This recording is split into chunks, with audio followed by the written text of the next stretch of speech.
Students, I am Sanjeev Puri and I welcome you all for beginning of new session, and I am here to teach you a course of physics, waves and optics. If you don't understand anything, you can let me know. Soon I will be going to create Google Classroom. What you have to do, you have to download Google Classroom app from Play Store, and I will provide you with the code soon, where I'll be giving you some assignments and you have to go through that assignments as well. And by that time you just download Google Classroom app, and I'll give you a code to start with the class. Now I'm starting a part of your syllabus, first unit, simple harmonic motion. It's a part of first unit. Simple harmonic motion you might have studied in +1. आपने +1 में ज़रूर पढ़ा होगा ये.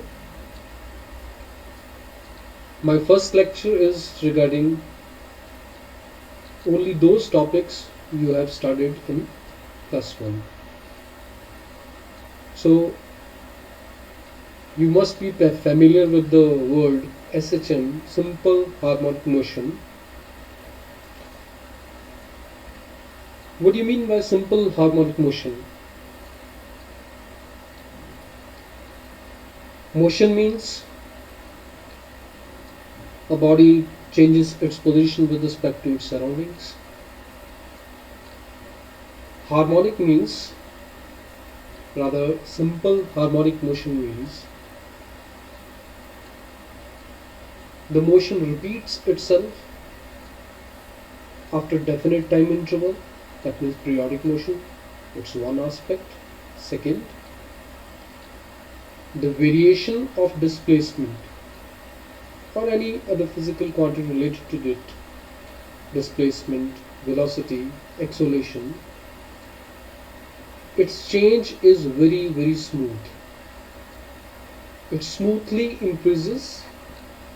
It increases from 0 to maximum and then decreases to 0. It reverses its sign again, which is the maximum value, in the opposite direction, and then again 0, and the cycle is repeated again and again. But the variation is very smooth. It's not fluctuating.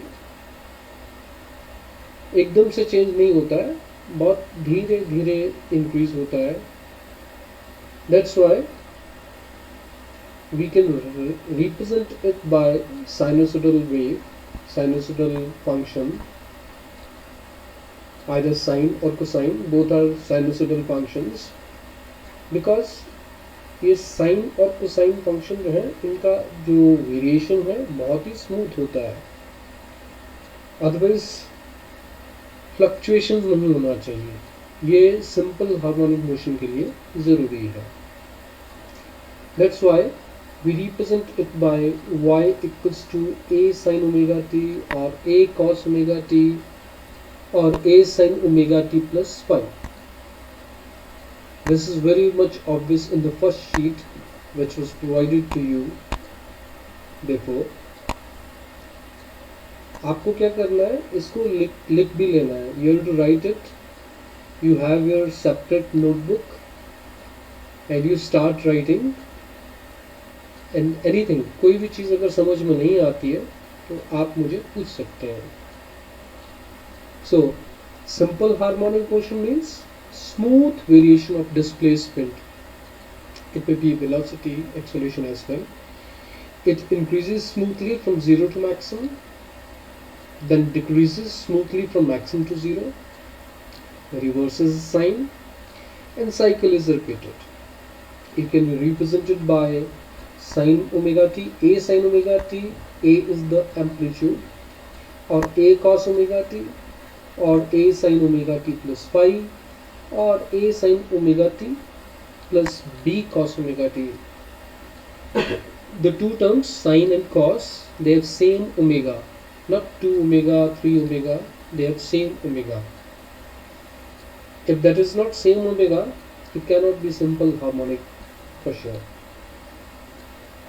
So omega means 2 pi by capital T. Omega is angular frequency. It's 2 pi nu. Nu is the frequency. Frequency is number of cycles per second. And it is related to time period, 1 over capital T. So omega is 2 pi by capital T. It's angular frequency. And the values of the omegas, omega t rather, at different t, 0, capital T by 4. Capital T is the time period. Capital T by 2, capital 3t by 4t, that means 3/4 of time period. And capital T, that means complete one cycle. From there onwards it will repeat. ये अपने आप को repeat करेगा capital T के बाद, इसीलिए इसको time period बोला आपने. So sin omega t, omega t, that is 0 at t equal to 0. So the value of y, that will be 0. And capital T by 4, omega capital T is 2 pi, because omega is 2 pi by capital T. So omega capital T by 4 will be pi by 2.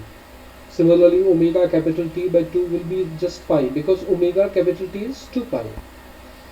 And the next 3 by 4 t, omega t corresponding क्या होगा, that will be 3 pi by 2. और capital T पर 2 pi हो जाएगा. After that it will repeat. So sin function क्योंकि smooth variation में है, तो a sin omega t और cos function भी, ठीक है, इनका वेरिएशन जो है वो स्मूथ होगा. अगर मैं displacement y equals to a sin omega t या omega a sin omega t plus phi, इसकी बात करूँ, इक्वेशन नंबर 1 है, शीट नंबर 1 में जो आपको दिया गया है. Phi is the initial phase. Initial phase, that means the phase from where we start. If we differentiate with respect to t, then it will be the velocity dy by dt.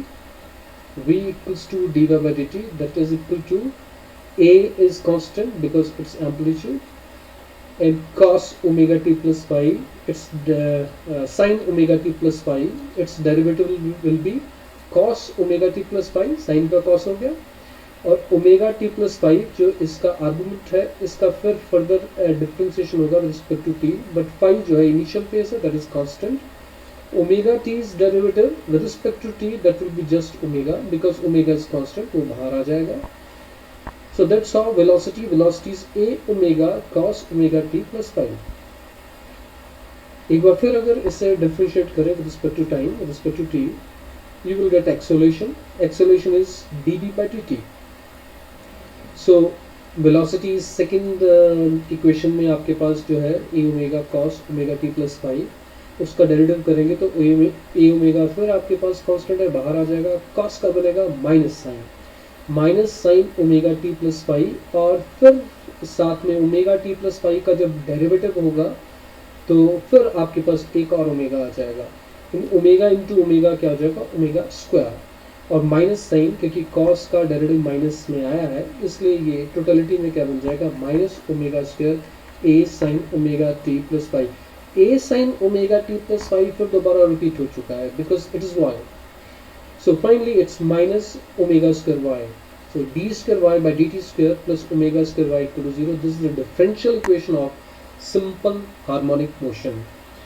But before doing this, ये करने से पहले, equation of SHM करने से पहले, आपको right side में एक चीज लिखी है, कंडीशंस फॉर SHM. मतलब क्या कंडीशंस हैं सिंपल हार्मोनिक मोशन के लिए. First condition is the motion must be periodic. Periodic means it should repeat itself after definite time interval. Complete repetition होना चाहिए. सेकेंड है, अगर आप सिस्टम को डिस्टर्ब करेंगे फ्रॉम इट्स इक्विलिब्रियम पोजीशन, जैसे पेंडुलम है या फिर स्प्रिंग के साथ आपने मास अटैच करके रखा है जो आपने प्लस वन में पढ़ा हुआ है। तो अगर आप सिस्टम को डिस्टर्ब करेंगे इक्विलिब्रियम पोजीशन से तो सिस्टम में एक फोर्स डेवलप हो जाएगी। इस force will be develop with in the system whose tendency is to bring back the system to the equilibrium position। ठीक है, उसके अंदर एक फोर्स डेवलप हो जाएगी जिसकी कोशिश क्या है कि सिस्टम वापस कहाँ आए, इक्विलिब्रियम पोजीशन पर आए। इसीलिए हम रेस्टोरिंग फोर्स के में जो साथ साथ में एक और भी चीज, it should be proportional to the first power of displacement, not square, not cube, it's y raised to 1। So restoring force proportional to displacement from mean position। Negative sign का मतलब है it is directed towards mean position. जो equation हमने बनाई Fr proportional to -y, Fr is restoring force, y is displacement, and negative shows that restoring force is opposite to displacement। And the constant proportionality, that is k, which is force constant। और फिर आपके पास force के लिए expression Newton second law, that is mass into acceleration, and acceleration is double derivative of displacement, that is d square by dt square of y। तो left hand side आपके पास क्या बन जाएगी, m d square y by dt square, and that is equal to minus ky। Minus ky term left hand side में ले आइए और आपके पास इक्वेशन कंप्लीट हो जाएगी, वही जो लेफ्ट हैंड साइड में है, the differential equation of simple harmonic motion. इसमें कोई शक नहीं कि k बाय m ओमेगा स्क्वायर का रोल प्ले कर रहा है। तो ये जो इक्वेशन कंडीशंस के साथ हमने बनाई, ये तभी बन पाएगी अगर y a sin omega t या a sin omega t plus phi होगा। अगर y कुछ और हो जाएगा तब ये कंडीशन, ये इक्वेशन नहीं बन पाएगी, डिफरेंशियल इक्वेशन। और अगर ऐसी नहीं बन पाएगी तो restoring force proportional to y नहीं होगा, y स्क्वायर होगा, y क्यूब होगा। तो what is the condition, it should be proportional to first power of the displacement. First power of displacement, that is very important. तो पहली sheet में जो ये चीज मैंने आपको बताई है, this regarding the differential equation of simple harmonic motion. अब हम दूसरी शीट के ऊपर बढ़ रहे हैं, सेकंड शीट। ये है सेकंड शीट आपके पास। इसमें अगर बात की जाए, y is the displacement, a is the maximum displacement, omega is the angular frequency। तो यूनिट फॉर्म में रिप्रेजेंटेशन है किसकी, सिंपल हार्मोनिक मोशन की। और फाई नॉट जो है इनिशियल फेज है, इसको एपक भी बोलते हैं, that means t equal to 0, initial time के ऊपर फेज क्या रहा होगा। और फिर आप ऐसे भी रिप्रेजेंट कर सकते हो a sin omega t plus b cos omega t। क्यों, इसका रीजन भी साथ साथ में ये पूरा एक्सप्लेन करके लिखा है कि अगर इसका भी आप 2 बार डेरिवेटिव करें, किसका बोला, a sin omega t plus b cos omega t का आप अगर 2 बार डेरिवेटिव करें तो आप सेम उसमें पहुंच जाएंगे जो इस शीट के राइट साइड में बनाया गया है कि y equals to a sin omega t plus b cos omega t dy by dt, और फिर d square by dt square. फिर देखो आपके पास जो y है वो दोबारा प्रोड्यूस हो चुका है, a sin omega t plus b cos omega t। तो फाइनली इक्वेशन फिर आपके पास कैसी बन गई, तो सिंपल हार्मोनिक मोशन मतलब d square y by dt square plus omega square y। लेकिन उससे पहले कि आप अगर इस y equals to a sin omega t plus b cos omega t को कन्वर्ट करना चाहें a sin omega t plus phi type में, तो व्हाट वी डू, a को हम a naught cos phi naught या फिर a naught sin phi naught, ये दोनों में से एक हम चूज कर सकते हैं। मैंने दोनों पॉसिबिलिटीज को यहाँ एक्सप्लोर किया है। और b को हम फिर अगर a को a नॉट cos की फॉर्म में रखा है तो b को a नॉट sin की फॉर्म में रखना, अगर a को a नॉट sin की फॉर्म में रखा है तो b को a नॉट cos की फॉर्म में रखना। a नॉट दोनों के लिए सेम होगा फिर जब आप इसको सब्स्टिट्यूट करेंगे। और जब आप इसको सब्स्टिट्यूट करेंगे तो देखिए पहले वाले केस में जिसमें a को a naught cos phi naught और b को a naught sin phi naught रखा गया है, इसमें आप देख सकते हैं कि a नॉट कॉमन आ जाएगा और cos phi naught sin omega t plus cos omega t sin phi naught ऐसा निकल के आएगा। एंड ऑटोमेटिकली ये आपके पास sine a cos b plus cos a sine b मतलब साइन ए प्लस बी का फार्मूला है, तो ये बन जाएगा sine omega T plus pi naught. ये दोबारा कन्वर्जन हो गया किस फॉर्म में, वही a sine omega T plus pi type में। सिमिलरली अगर कॉस फॉर्म में करना है तो फिर सेकेंड सब्स्टिट्यूशन कि ए को आप ए नॉट साइन फाई नॉट और बी को आप ए नॉट कॉस फाई नॉट रख रहे हैं। ये दोनों रखने के बाद ये cos omega t minus pi naught बन जाएगा, because it will be cos a cos b sine a sine b plus cos a cos b, मतलब cos a cos b plus sine a sine b ऐसा बन जाएगा, which is cos a minus b। तो accordingly आप अगर देखना चाहें a sine omega T plus b cos omega t को, तो ये भी फाइनली सिंपल हार्मोनिक मोशन में कन्वर्ट हो जाता है। ये सेकेंड शीट में हाफ शीट और इसका जो नेक्स्ट हाफ है उसमें भी बताया गया है।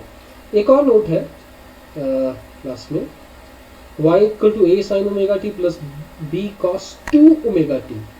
ये जो सेकंड नोट है राइट हैंड साइड में, y equal to a sine omega T plus b cos 2 omega t, या फिर a sine omega T plus b sine 2 omega t. देखो एक में ओमेगा है और एक में 2 ओमेगा है।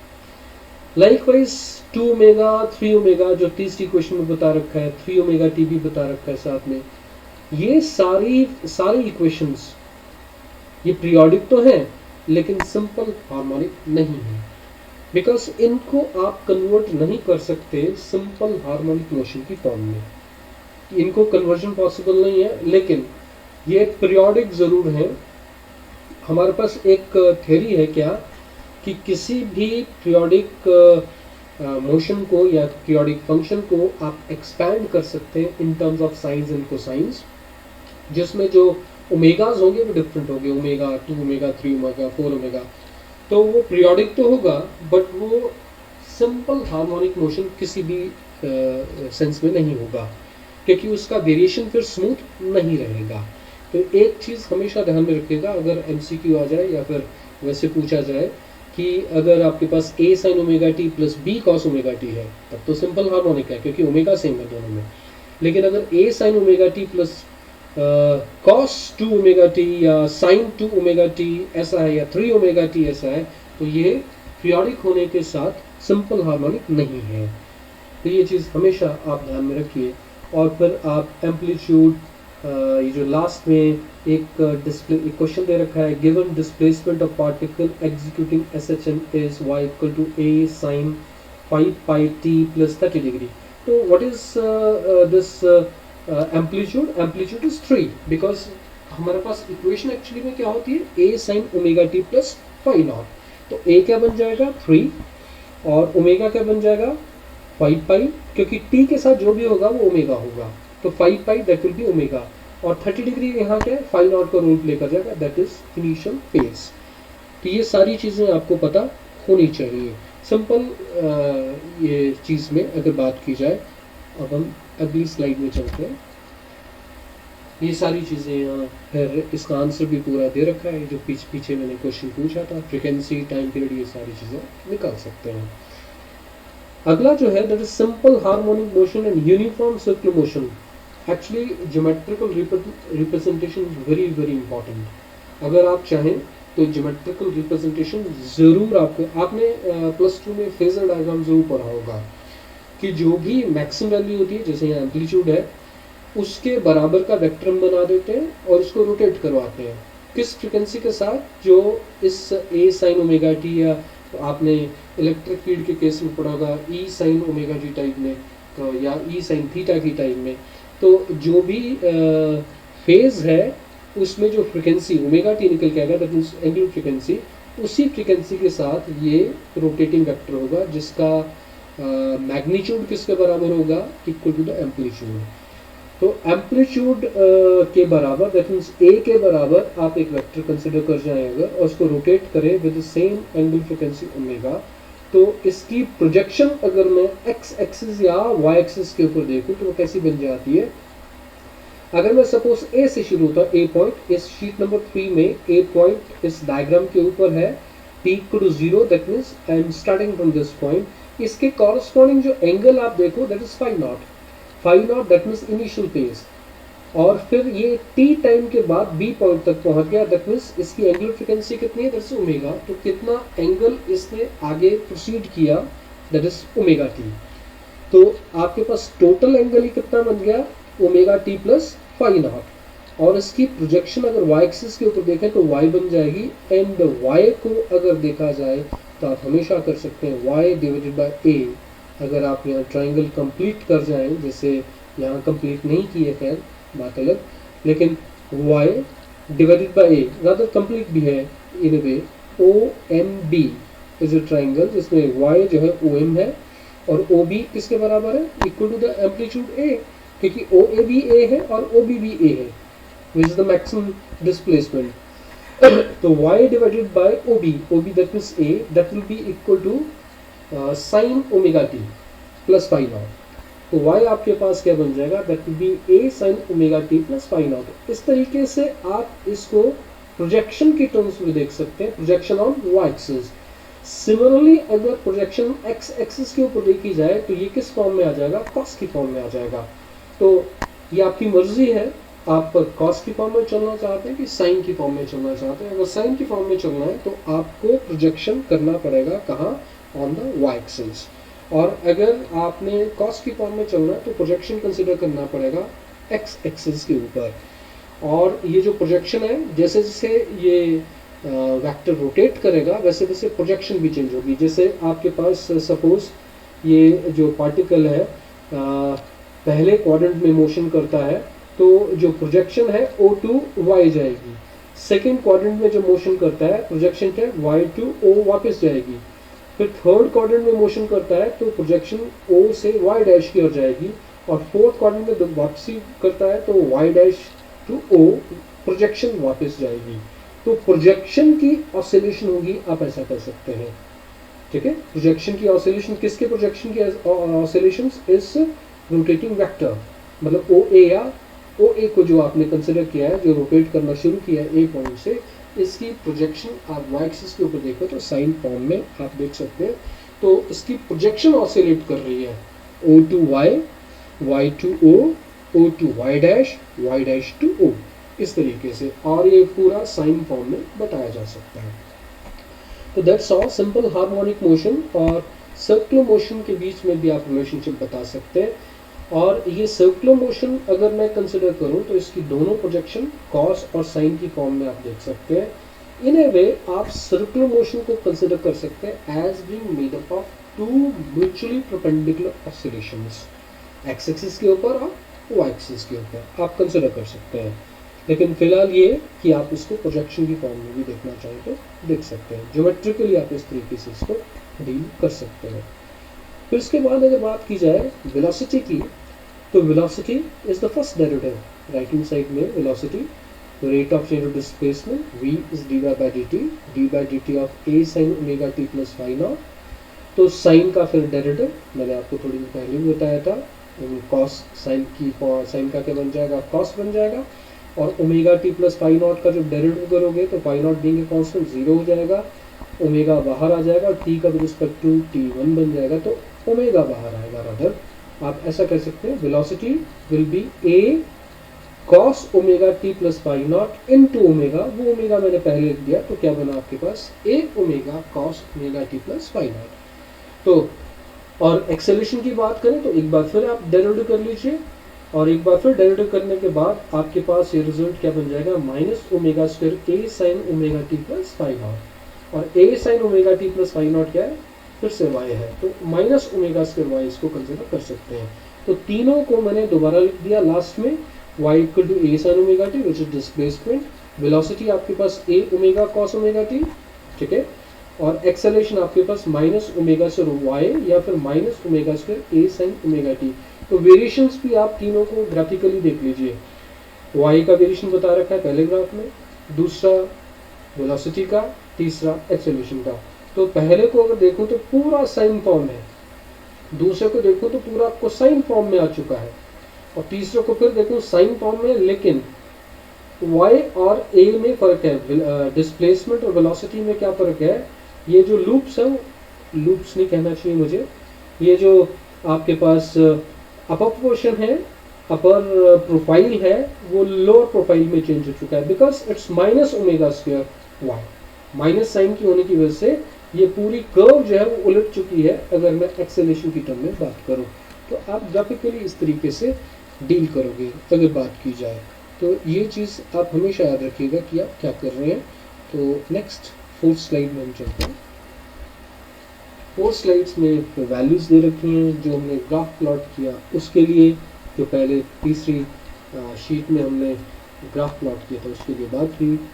अब बात है find the expression for kinetic energy and potential energy for particle executing simple harmonic motion.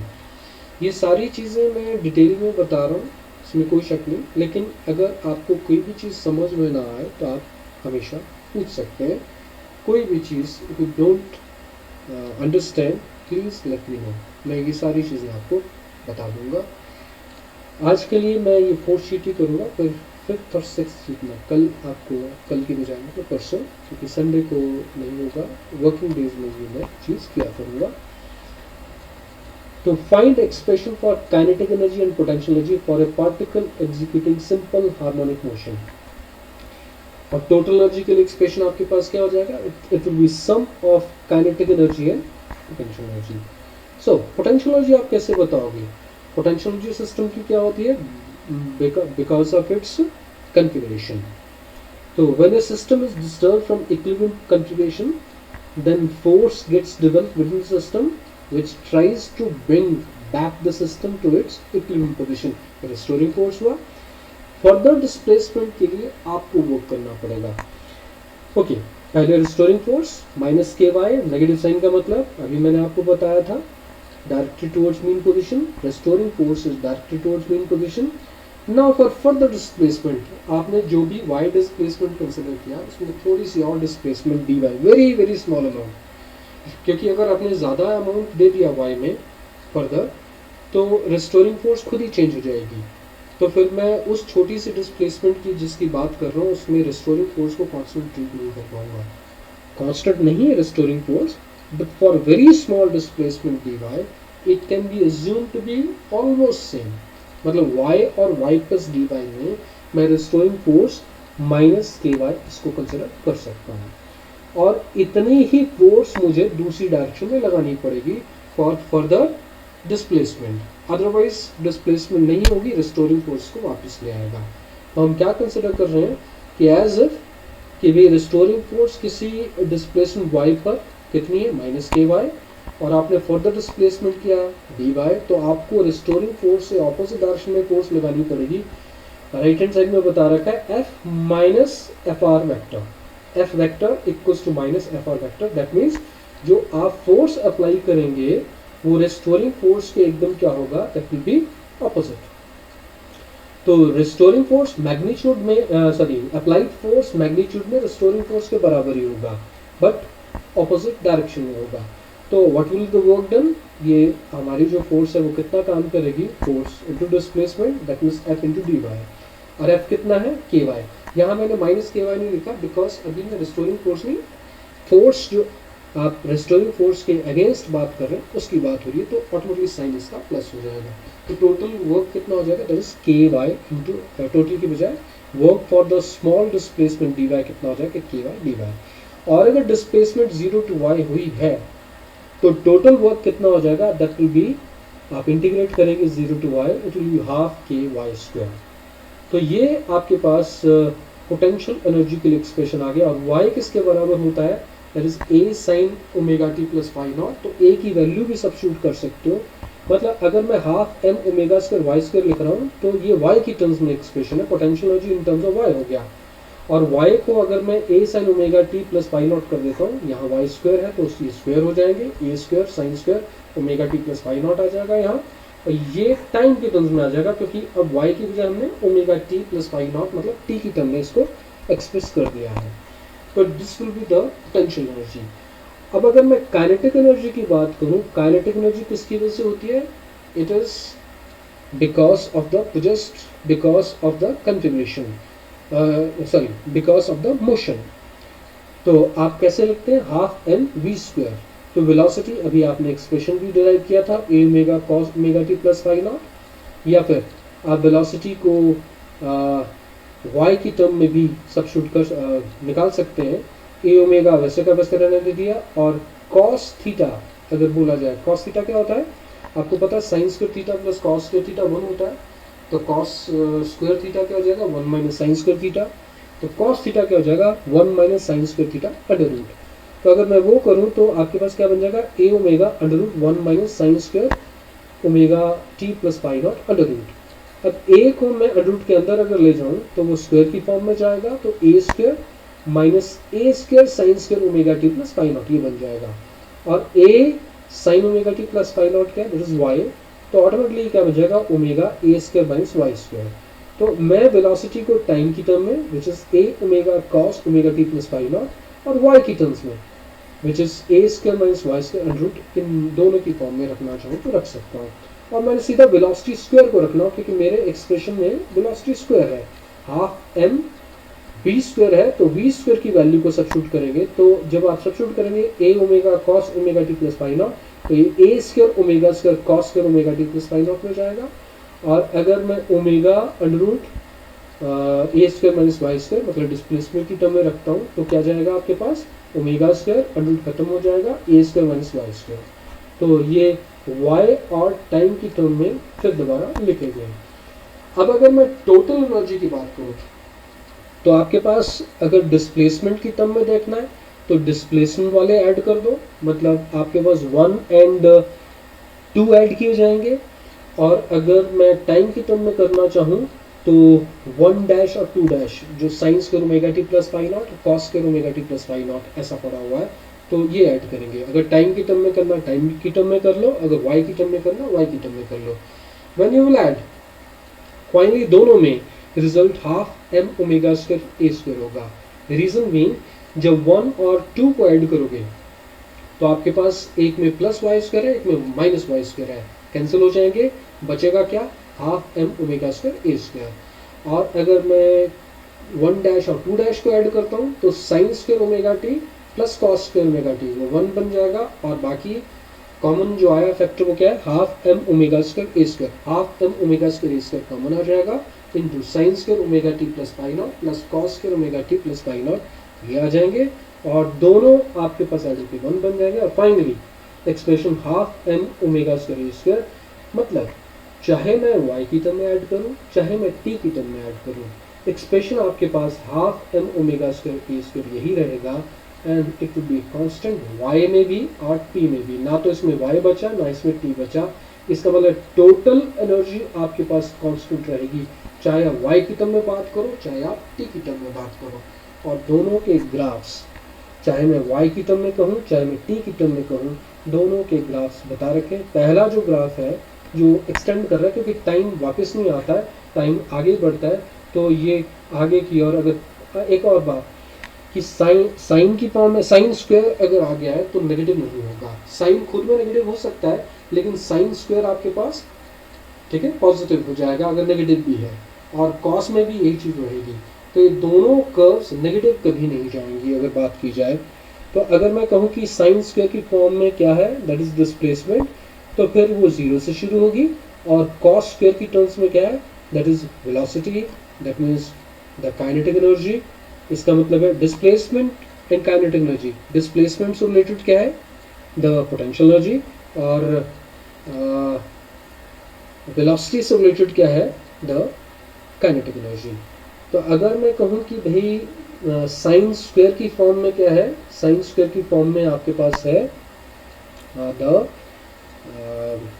Sine square की फॉर्म में आपके पास है पोटेंशियल एनर्जी, और कॉस स्क्वायर की फॉर्म में आपके पास है काइनेटिक एनर्जी।